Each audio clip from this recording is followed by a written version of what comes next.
ಬೆಂಗಳೂರಿನಲ್ಲಿ ಮತದಾನ ಪ್ರಕ್ರಿಯೆ ಬಿರುಸಿನಿಂದ ಸಾಗ್ತಾ ಇದೆ. ನಟಿ ರಾಗಿಣಿ ದ್ವಿವೇದಿ ಇವರು ಕೂಡ ಗಾನದೀಪಿಕಾ ಶಾಲೆಯಲ್ಲಿ ಬಂದು ತಮ್ಮ ಹಕ್ಕು ಚಲಾಯಿಸಿದ್ದಾರೆ. ದೃಶ್ಯದಲ್ಲಿ ಗಮನಿಸ್ತಾ ಇದ್ದೀರಿ, ರಾಗಿಣಿ ಅಲ್ಲಿ ಬರ್ತಾ ಇದ್ದಂತೆ ಅಲ್ಲಿರುವಂತಹ ಅವರ ಅಭಿಮಾನಿಗಳು ರಾಗಿಣಿ ಅವರ ಜೊತೆ ಫೋಟೋ ಕೂಡ ಕ್ಲಿಕ್ಕಿಸ್ಕೊಳ್ತಾ ಇದ್ದಾರೆ.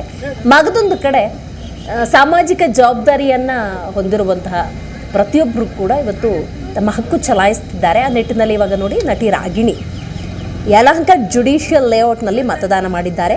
ಗಾನದೀಪಿಕಾ ಶಾಲೆಯಲ್ಲಿ ಮತದಾನ ಮಾಡಿದ್ದಾರೆ ರಾಗಿಣಿ. ಮತದಾನದ ಬಳಿಕ ರಾಗಿಣಿ ಅವರ ಜೊತೆ ಸೆಲ್ಫಿಗೆ ಒಂದಷ್ಟು ಅಭಿಮಾನಿಗಳು ಮುಗಿಬಿದ್ದಂತಹ ಘಟನೆ ಕೂಡ ನಡೀತು. ಸೊ ಆ ಸಂದರ್ಭದಲ್ಲಿ ಸೆಲ್ಫಿಗೆ ಅಭಿಮಾನಿಗಳ ಜೊತೆ ರಾಗಿಣಿ ದ್ವಿವೇದಿ ಪೋಸ್ ಕೂಡ ಕೊಟ್ಟಿದ್ದಾರೆ. ಇವಾಗ ದೃಶ್ಯದಲ್ಲಿ ಗಮನಿಸ್ತಾ ಇದ್ದೀರಿ, ಯಲಹಂಕ ಜುಡಿಷಿಯಲ್ ಲೇಔಟ್.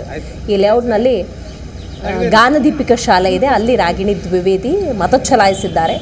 ರಾಗಿಣಿ ಬರ್ತಾ ಇದ್ದಂತೆ ಅಲ್ಲೇ ಇದ್ದಂತಹ ಅಭಿಮಾನಿಗಳು ಕೂಡ ರಾಗಿಣಿ ಜೊತೆ ಫೋಟೋ ಕ್ಲಿಕ್ಕಿಸ್ಕೊಂಡಿದ್ದಾರೆ.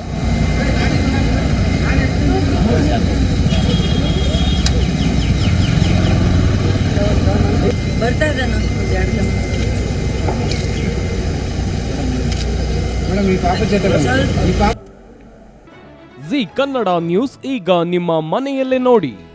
ಎಲ್ಲ ಕೇಬಲ್ಗಳಲ್ಲಿ ಈಗ ಲಭ್ಯ.